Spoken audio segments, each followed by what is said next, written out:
दोस्तों, क्या आपने कभी सोचा है कि स्वर्ग और नर्क क्या सच में होते हैं? क्या ये सिर्फ धार्मिक कल्पनाओं का हिस्सा है या फिर इसमें कोई गहरी सच्चाई है? आज हम इस विषय पर बात करेंगे कि क्या स्वर्ग और नरक के बारे में जो कहानियां हमने सुनी हैं, वो हकीकत में कुछ अर्थ रखती हैं या फिर वो सिर्फ हमारे समाज की बनाई हुई अवधारणाएं हैं। दोस्तों, स्वर्ग और नर्क का विचार लगभग हर धर्म में पाया जाता है।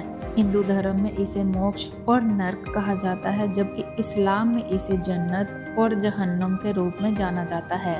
ईसाई धर्म में भी स्वर्ग और नर्क का उल्लेख मिलता है, जहां अच्छे कर्मों के लिए स्वर्ग और बुरे कर्मों के लिए नर्क का स्थान है। लेकिन सवाल ये है कि क्या ये सिर्फ एक विश्वास है या इसमें कोई वैज्ञानिक या दार्शनिक आधार भी है? अगर हम आध्यात्मिक दृष्टिकोण से देखें तो स्वर्ग और नरक को जीवन के बाद की यात्रा के रूप में देखा जाता है। स्वर्ग को एक ऐसा स्थान माना जाता है जहां लोग अपने अच्छे कर्मों के फल के रूप में शांति, सुख और अमरता का अनुभव करते हैं। वहीं नर्क को एक ऐसे स्थान के रूप में चित्रित किया जाता है जहां बुरे कर्मों के परिणाम स्वरूप व्यक्ति को दंड और पीड़ा का सामना करना पड़ता है।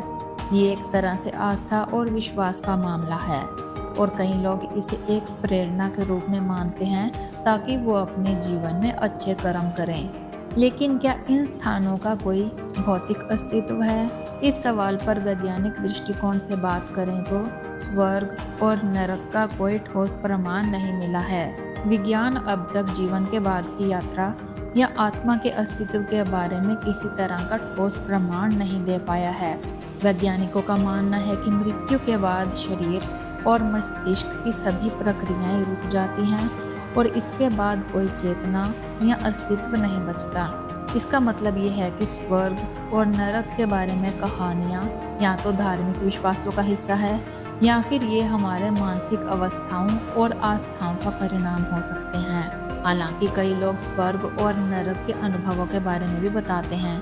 कुछ लोग दावा करते हैं कि उन्होंने मृत्यु के बाद के कुछ समय में या नज़दीकी मौत के अनुभव के दौरान स्वर्ग या नरक को महसूस किया है। लेकिन इन अनुभवों को कैसे समझें? क्या ये सचमुच स्वर्ग और नरक के अनुभव थे या फिर ये हमारे दिमाग की कार्य प्रणाली का हिस्सा हो सकते हैं?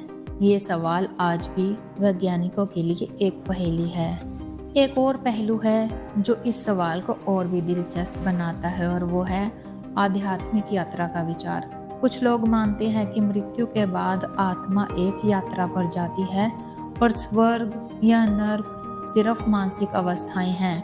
कुछ दार्शनिकों का मानना है कि ये हमारे कर्मों का परिणाम है जो हमारे जीवन के दौरान किए गए अच्छे या बुरे कार्यों पर आधारित होते हैं। यानी स्वर्ग और नरक किसी स्थान से अधिक हमारी मानसिक स्थिति और आत्मिक यात्रा के रूप में देखे जा सकते हैं। ये भी कहा जाता है कि स्वर्ग और नरक का विचार हमें जीवन जीने के तरीके को समझाने के लिए दिया गया है। ये हमारे लिए एक मार्गदर्शक के रूप में कार्य करता है ताकि हम अच्छे कर्म करें और बुरे कर्मों से बचें। ये विचार जीवन को एक उद्देश्यपूर्ण और नैतिक दिशा में बढ़ाने के लिए प्रेरित करता है। अंत में हम ये कह सकते हैं कि स्वर्ग और नरक के बारे में जो विश्वास है वो आस्था और धर्म के आधार पर है। विज्ञान और तर्क के दृष्टिकोण से इन स्थानों का अस्तित्व प्रमाणित नहीं किया जा सकता है। हालांकि ये हमारे जीवन को एक नैतिक दिशा देने और अच्छे कर्मों की ओर प्रेरित करने का एक महत्वपूर्ण साधन बन सकते हैं। हो सकता है कि स्वर्ग और नरक का विचार हमारे दिमाग की शक्ति और विश्वास का परिणाम हो और ये हमें जीवन में सही मार्ग पर चलने के लिए प्रेरित करता हो। तो दोस्तों, आप इस बारे में क्या सोचते हैं? क्या स्वर्ग और नरक सच में होते हैं या सिर्फ एक कल्पना है? हमें अपने विचार कमेंट्स में जरूर शेयर करें और अगर आपको ये वीडियो पसंद आया हो तो दूसरों के साथ भी शेयर करें और इस वीडियो को लाइक और चैनल को सब्सक्राइब करना ना भूलें। मिलते हैं अगली वीडियो में, तब तक के लिए धन्यवाद।